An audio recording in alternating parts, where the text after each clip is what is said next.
On November 15, 1989, something happened in Manhattan that would remain unexplained for 35 years. The Harrington family, prominent figures in New York's financial elite, simply vanished from their Fifth Avenue penthouse. No farewell notes, no signs of struggle. Just 5 untouched dinner plates on a mahogany table, food still arranged as if the family had stepped away for a moment and never returned. The mystery began 3 days later, when building management discovered the abandoned apartment. Robert Harrington, 52 years old and managing partner at Harrington Capital, had missed 3 critical board meetings. His wife Margaret, their teenage daughters Sarah and Emma, and Margaret's elderly mother Dorothy were nowhere to be found.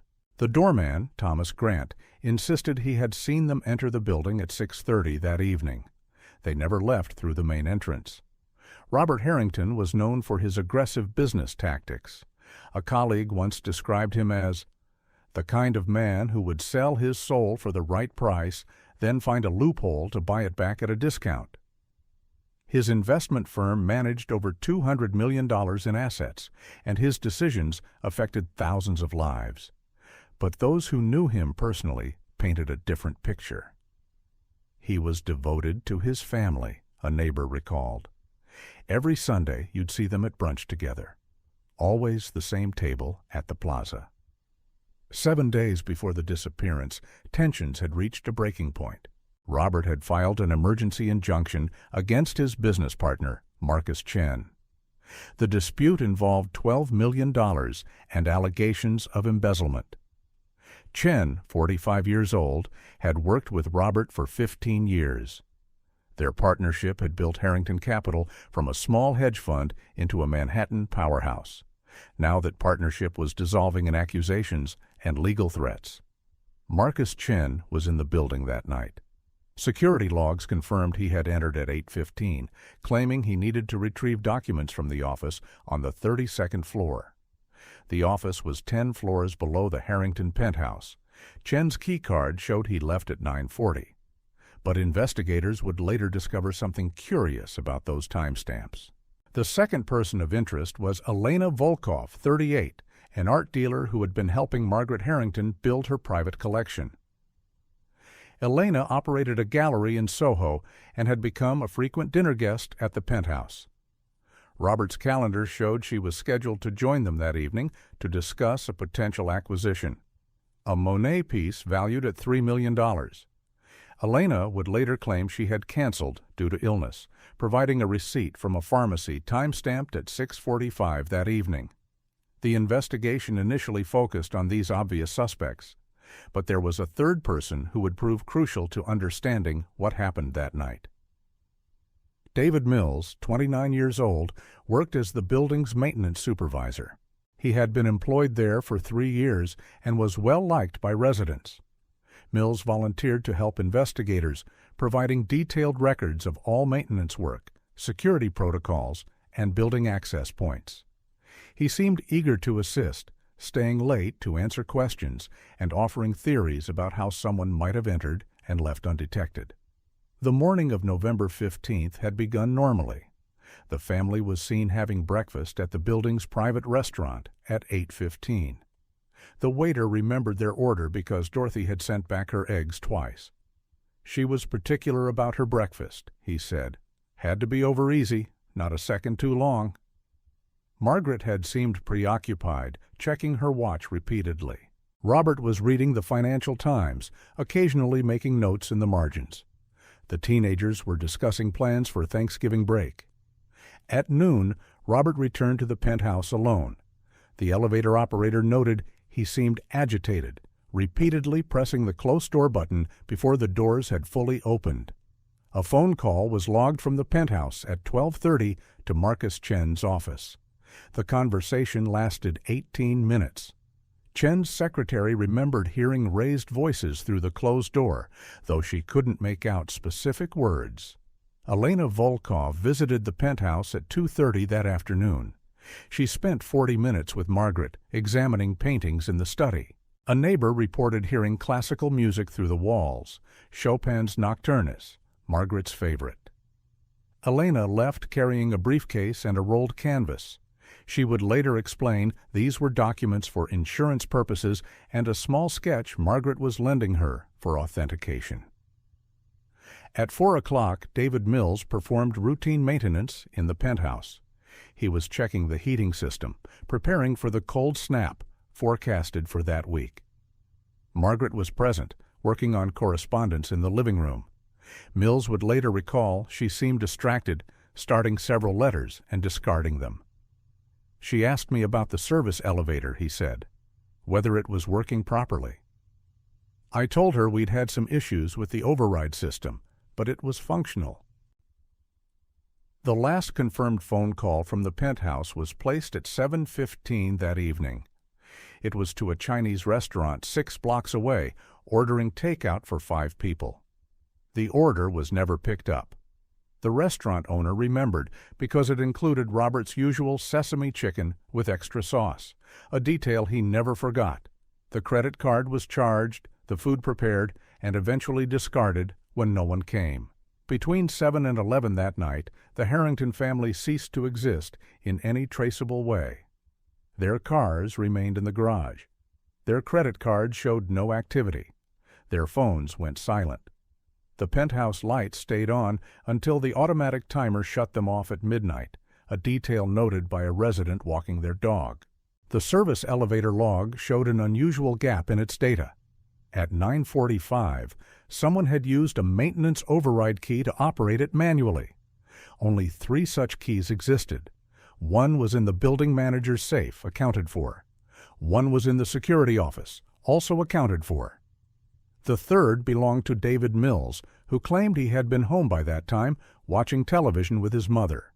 His mother confirmed this, though she admitted she had dozed off during the program and couldn't be certain of the exact time. The security footage from that night would become the investigation's most frustrating puzzle. Between 9:30 and 10:45, the cameras showed only static. A technical expert would later determine this wasn't a malfunction, but deliberate electromagnetic interference. Someone had used a device to disrupt the recording. The equipment required wouldn't be sophisticated, just a strong magnet or radio frequency generator placed near the camera system's main cable.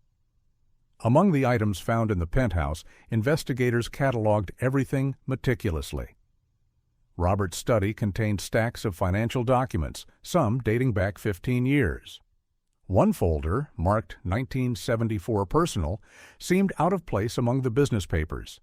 Inside were adoption records, legal documents with names redacted, and a photograph of a young woman holding an infant. These papers were filed with dozens of other personal documents and initially deemed irrelevant to the investigation.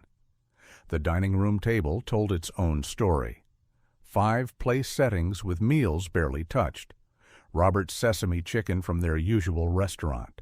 Margaret's salad with dressing on the side. The teenagers' pasta dishes. Dorothy's soup still warm when building management arrived 3 days later, though that was impossible. Someone had staged this scene, arranged it to appear as if the family had just stepped away. Marcus Chen's alibi began to unravel quickly. He claimed to have been in Tokyo on business, but flight records showed no booking under his name.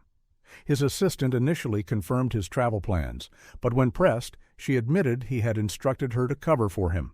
Chen was in New York that night in the building, with access to floors near the penthouse. His key card had been used to enter areas beyond his office, though he claimed he had been retrieving files from storage. Elena Volkov's story had its own inconsistencies. The pharmacy receipt she provided showed a timestamp of 6:45, but the credit card processing occurred at 9:53. The pharmacy clerk, when questioned weeks later, couldn't remember seeing her, but noted their timestamp machine had been malfunctioning for months, often showing the wrong time.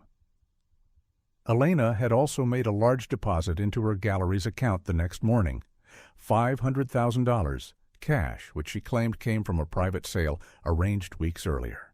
David Mills continued to be helpful, perhaps too helpful. He provided investigators with detailed blueprints of the building, including service corridors and maintenance shafts, not shown on public floor plans. He explained how someone could move through the building undetected if they knew the camera blind spots and had access to service areas. He demonstrated the freight elevator's operation and showed how someone could exit through the loading dock without triggering alarms. His knowledge was impressive, thorough, and would later prove significant. The investigation intensified as November turned to December. Detectives mapped every possible route someone could have taken through the building that night. The freight elevator connected to a loading dock on 78th Street, a detail David Mills had helpfully pointed out. Security cameras covered the main exits, but the loading area had only one camera, positioned to capture license plates of delivery trucks, not foot traffic.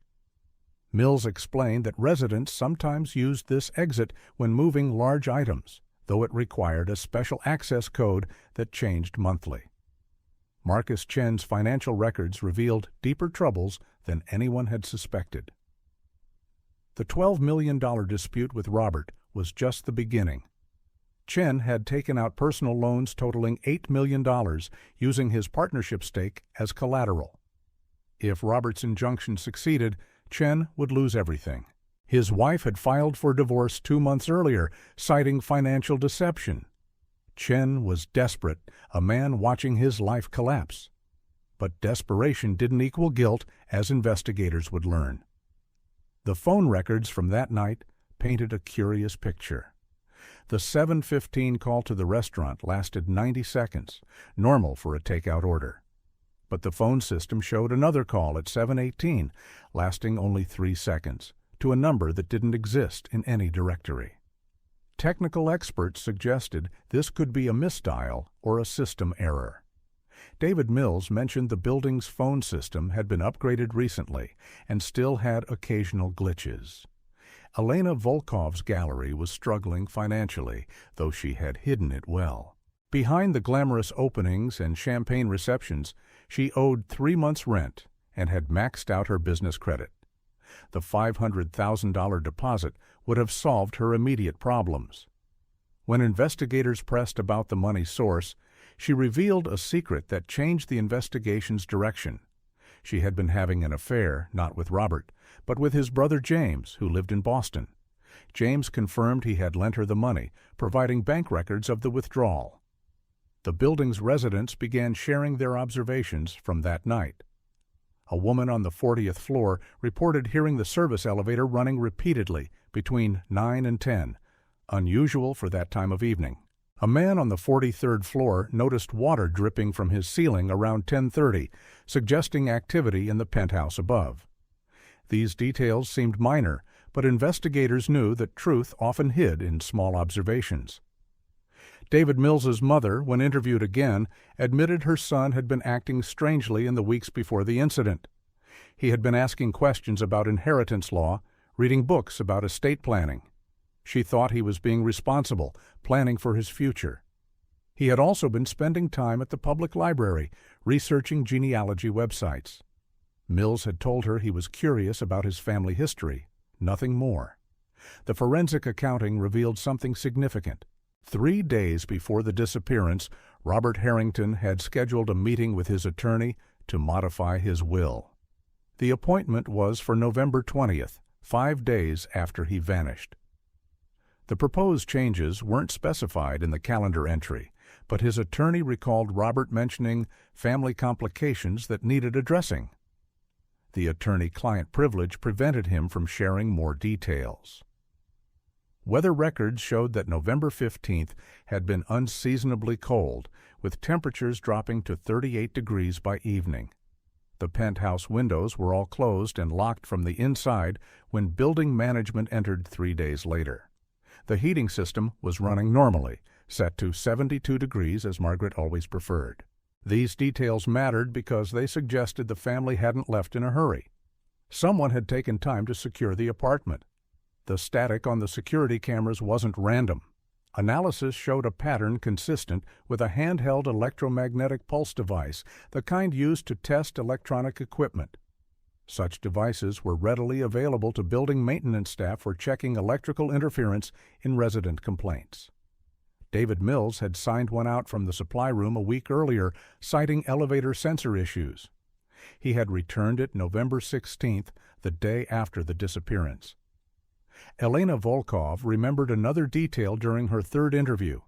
At 2:30 that afternoon, when she visited Margaret, she had seen maintenance tools in the hallway outside the penthouse. Margaret had mentioned that Mills was installing new smoke detectors, a building-wide safety upgrade. But building records showed no such upgrade was scheduled.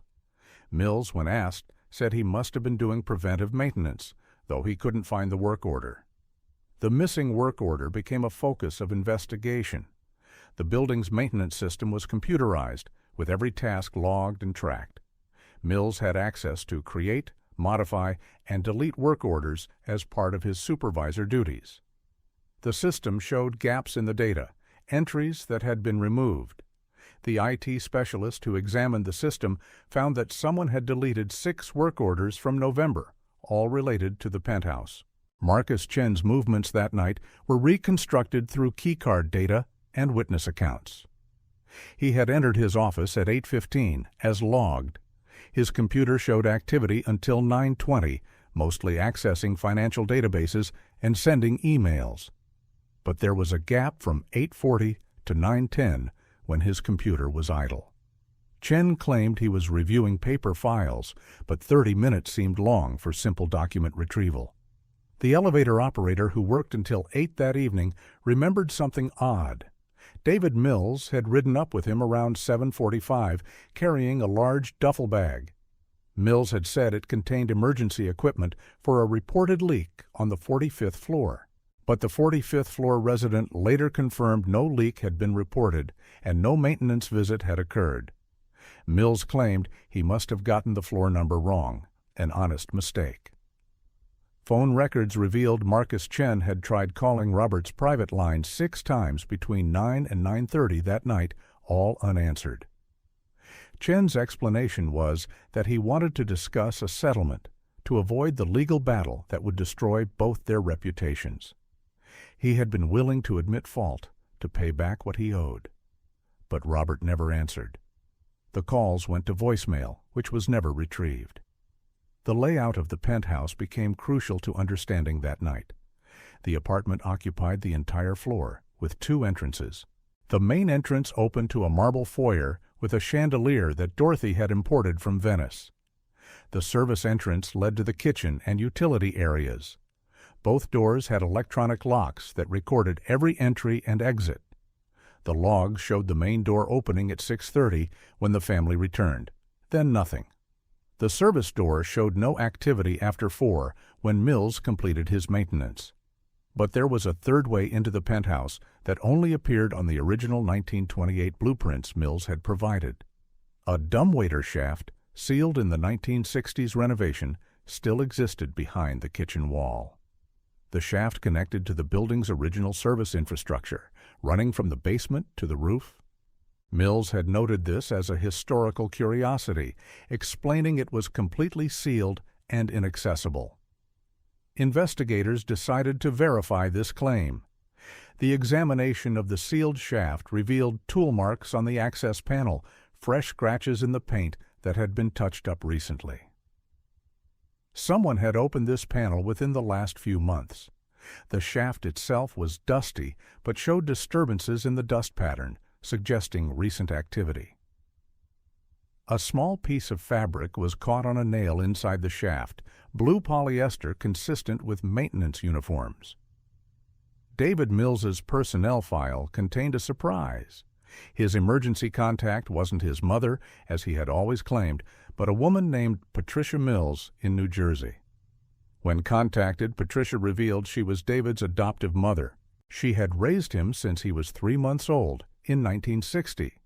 His biological parents were unknown, the adoption handled privately through a law firm that had since closed. She had always told David his birth parents were dead. The timestamp discrepancy on Elena's pharmacy receipt led to a broader investigation of the store's records. The pharmacy system had indeed been malfunctioning, but not randomly. Someone had been deliberately manipulating the timestamp machine, setting it back hours, or sometimes days. The clerk remembered a maintenance worker had fixed their system a week before the Harrington disappearance. The worker matched David Mills's description. Bank records showed Robert Harrington had withdrawn $50,000 in cash the day before he disappeared. The money was never found in the penthouse or any of his accounts. Chen suggested Robert was planning to run to escape his own financial troubles. But Robert's financial position was solid. The withdrawal made no sense unless he was paying someone or something off the books. The Chinese restaurant owner remembered one more detail about the November 15th order. Someone had called back at 7:45 to add an item to the order, spring rolls with extra sauce. The voice was male but didn't sound like Robert. The owner couldn't be certain, but he thought the caller sounded younger. The modified order was never picked up, the food eventually given to staff at closing. As December progressed, the investigation seemed stalled. Marcus Chen remained the primary suspect due to motive and opportunity. Elena Volkov's alibi, while questionable, held up under scrutiny. David Mills continued assisting investigators, often working late to provide access to restricted areas and explain building systems. He seemed genuinely concerned about finding the truth, frequently asking about progress and offering new theories. The breakthrough came from an unexpected source. A construction worker renovating an apartment 6 floors below mentioned to Mills that he had found old documents inside a wall during demolition. Mills seemed very interested, asking detailed questions about what kind of documents and where exactly they were found. The worker thought Mills was just being thorough, ensuring no important building records were lost. The documents the construction worker found were unrelated to the Harringtons, just old invoices from the 1950s. But Mills's reaction was noted by investigators. Why would a maintenance supervisor be so concerned about papers and walls unless he knew something might be hidden there? This observation would prove more significant than anyone initially realized. The investigation took a dramatic turn in January 1990 when a retired lawyer contacted the police. He had seen news coverage about the Harrington disappearance and recognized Robert's name from a case he handled in 1960. The case involved a private adoption arranged for a young Robert Harrington who had fathered a child at 19 before his marriage to Margaret. The lawyer had kept records despite the supposed seal on the adoption. The child's adoptive name was David Mills. This revelation reframed everything investigators thought they knew. David Mills wasn't just a helpful building employee. He was Robert Harrington's biological son, given up for adoption before Robert built his fortune. Mills had discovered his true parentage 6 months before the disappearance through genealogy research at the library his mother had mentioned. He had confronted Robert privately in September, seeking recognition and a place in the family legacy. Robert had refused to acknowledge him. According to a letter Mills had written but never sent, found in his apartment, Robert had offered him money to stay quiet. $50,000 to disappear and never contact the family again. The exact amount Robert had withdrawn the day before the disappearance. Mills had felt insulted, diminished, reduced to a problem that needed to be paid off. The letter revealed a man struggling with rejection and building resentment. The investigation now focused on reconstructing Mills's actions with this new context. His helpful behavior appeared different in retrospect. He hadn't been assisting the investigation. He had been controlling it, directing attention away from himself while carefully monitoring what evidence was being discovered. Every blueprint he provided, every access route he revealed, he had shown investigators only what he wanted them to see. The work orders Mills had deleted from the maintenance system were recovered through backup files. They showed he had been in the penthouse repeatedly in the weeks before November 15th, always when the family was out. He had been studying their routines, learning their schedules. One work order mentioned checking the old dumbwaiter shaft for structural integrity, giving him legitimate access to explore the sealed entrance he would later use. Mills's financial records revealed careful planning. He had opened accounts under variations of his name at different banks over 6 months. Small deposits, nothing to trigger reporting requirements. He had also researched international banking laws, particularly countries without extradition treaties. His browser history, recovered from the building's computer, showed searches for inheritance rights of biological children and challenging sealed adoptions. The electromagnetic device used to disable the cameras was found in Mills's storage locker in the building's basement. He had modified it himself, adding a timer function that would activate it remotely. He had tested it weeks earlier during alleged maintenance on the camera system, creating brief static bursts he attributed to electrical interference from ongoing construction. No one had questioned the maintenance supervisor's technical explanations. The fabric found in the dumbwaiter shaft matched a uniform Mills had reported as damaged and replaced in October. He had claimed it was torn during routine maintenance, but the tear pattern suggested deliberate cutting. He had been creating evidence to explain away any trace fibers that might be discovered. This level of planning suggested months of preparation, not a crime of passion. Investigators reconstructed the timeline with Mills as the perpetrator. He had entered the penthouse through the dumbwaiter shaft while the family was at dinner. The staged meal wasn't interrupted. It was created afterward to mislead investigators. Mills had confronted the family with proof of his identity, demanding recognition and inclusion in Robert's will. When refused again, events had escalated beyond his original intentions. The 7:45 call to add spring rolls to the Chinese order had been Mills, using the penthouse phone to maintain the illusion of normalcy.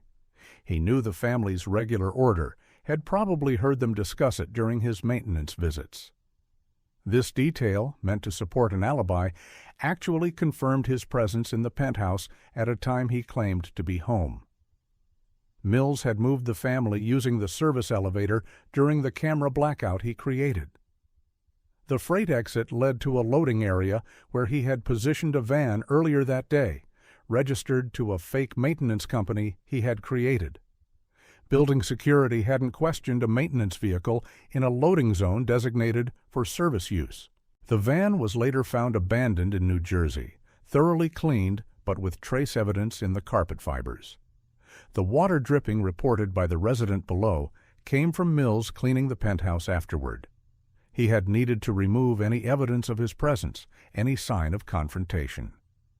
He had then staged the dinner scene, using food he ordered himself after the family was gone. The meals were placed to suggest interruption, but forensic analysis showed the food had never been eaten, only arranged on plates. Patricia Mills, when confronted with evidence of her son's involvement, broke down and revealed more. David had been asking questions about his biological parents for years. She had maintained the lie about them being dead to protect him from rejection. When he discovered the truth through DNA testing and genealogy records, he had been devastated to learn his father was alive, wealthy, and had chosen to abandon him. The November 2024 renovation that had started this narrative revealed the final piece of evidence. Hidden in the walls of the penthouse, investigators found documents Mills had concealed there during his final maintenance visit. They included Robert's original will, which Mills had stolen and replaced with a forgery that included provisions for any biological children. He had planned to emerge later, claim his inheritance, and disappear. But the family's disappearance had made the will irrelevant. Among these hidden documents was a confession Mills had written but never sent. In it, he described watching the Harrington family for months, seeing the life he should have had. He wrote about standing in their penthouse during maintenance calls, touching their belongings, sitting in their chairs when they were out. He had been rehearsing being part of the family, imagining himself at their dinner table, in their photographs. The confession revealed the confrontation hadn't gone as Mills planned. He had expected Robert to finally acknowledge him when faced with irrefutable proof. Instead, Robert had threatened to have him fired, arrested for stalking, destroyed professionally. Margaret had been sympathetic but insisted they needed to protect their daughters from scandal. Dorothy had called him a gold digger. The teenagers had been confused and frightened. Mills felt rejected not just by Robert, but by the entire family he had imagined welcoming him.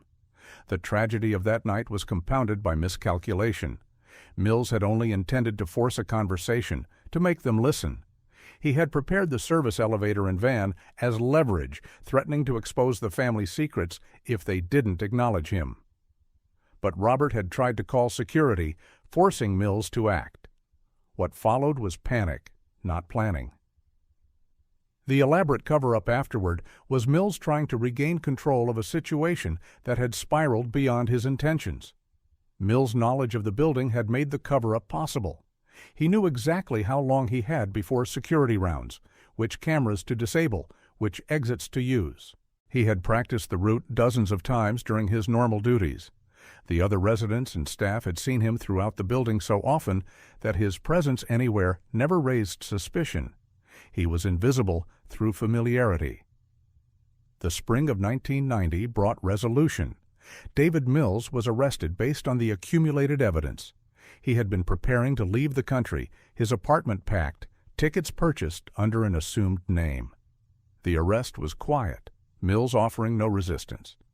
He seemed almost relieved, exhausted from months of maintaining his deception.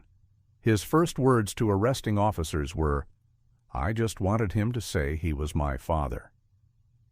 During questioning, Mills provided details that filled the remaining gaps. He had discovered his biological parentage through a DNA test he had taken on a whim. The match to Robert Harrington had been flagged because Robert had also taken a test years earlier for a medical study. Mills had then searched adoption records, bribed a clerk at the old law firm for files, and pieced together the truth his adoptive mother had hidden. The $50,000 Robert had withdrawn was indeed meant for Mills, but not as hush money. Robert had been planning to set up a trust, a way to provide for Mills without public acknowledgement. The meeting with the attorney scheduled for November 20th was to arrange this. Robert had been trying to find a solution that protected both his family's reputation and provided for his biological son. This tragic miscommunication had set everything in motion. Mills revealed where the family could be found. They were in a property in the Catskills that Mills had prepared months earlier, a cabin purchased through shell companies using money he had saved and borrowed. He had never intended permanent harm, he insisted. His plan had been to force recognition, then release them once Robert agreed to acknowledge him. But as days passed, the impossibility of resolution had become clear. There was no version of events where Mills got what he wanted without destroying everything. The discovery brought closure, but not comfort. The Harrington case became a cautionary tale about secrets and their consequences. Robert's decision to hide his biological son had created a tragedy that destroyed both families. Mills' desperate need for recognition had transformed him from victim to perpetrator. The elaborate deception he maintained showed intelligence and capability that, under different circumstances, might have earned the success he craved. Marcus Chen was cleared of all suspicion, but never recovered professionally. The scandal had tainted his reputation permanently. Elena Volkov closed her gallery and returned to Europe.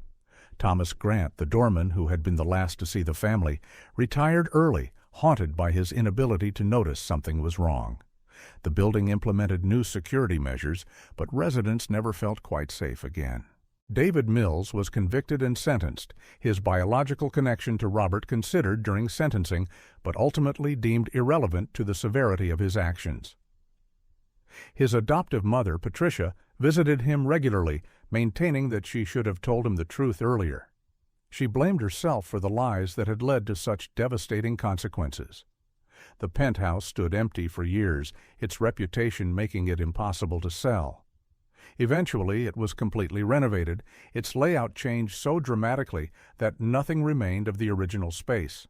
But workers on the renovation reported an persistent unease, a feeling of sadness that seemed to permeate the walls themselves. The case files were sealed, the evidence archived, the investigation officially closed. But questions remained. How different might things have been if Robert had acknowledged his son from the beginning? If Patricia Mills had been honest about the adoption? If David Mills had chosen legal means to claim his birthright? These hypotheticals haunted everyone connected to the case. In the end, the Harrington disappearance wasn't about money or revenge or even recognition. It was about a fundamental human need to belong, to be acknowledged, to be part of something larger than oneself. David Mills had spent his entire life feeling incomplete, searching for an identity that had been hidden from him. When he finally found it, the rejection was more than he could bear. The tragedy served as a reminder that family secrets, no matter how deeply buried, have a way of surfacing. The walls of that Manhattan penthouse had literally contained the truth for 35 years, waiting to be discovered. When renovation finally revealed those hidden documents, they exposed not just evidence of a crime, but the devastating cost of deception, the price of pride, and the desperate lengths to which a person might go to claim their place in a family that never wanted them. The Harrington case changed how private adoptions were handled in New York State. New laws required better record-keeping and provisions for biological children to access information about their origins. It was too late for David Mills and the Harrington family, but perhaps it might prevent another tragedy born from secrets and silence. As one investigator noted in his final report, the most elaborate security systems and careful planning couldn't protect the Harringtons from the truth they had tried to hide. The danger hadn't come from outside their privileged world, but from someone who believed he should have been part of it all along. David Mills had spent 3 years walking through their building, maintaining their comfort, invisible to them as anything more than hired help. They never knew they passed their unacknowledged son in the hallways, never recognized the eyes that watched them with longing and growing resentment. The case remains a studied example in criminal psychology programs, demonstrating how rejection and deception can transform victim into perpetrator. Mills had every opportunity to walk away, to accept the money Robert offered, to build his own life. Instead, he chose to take what he believed was rightfully his, destroying everything in the process.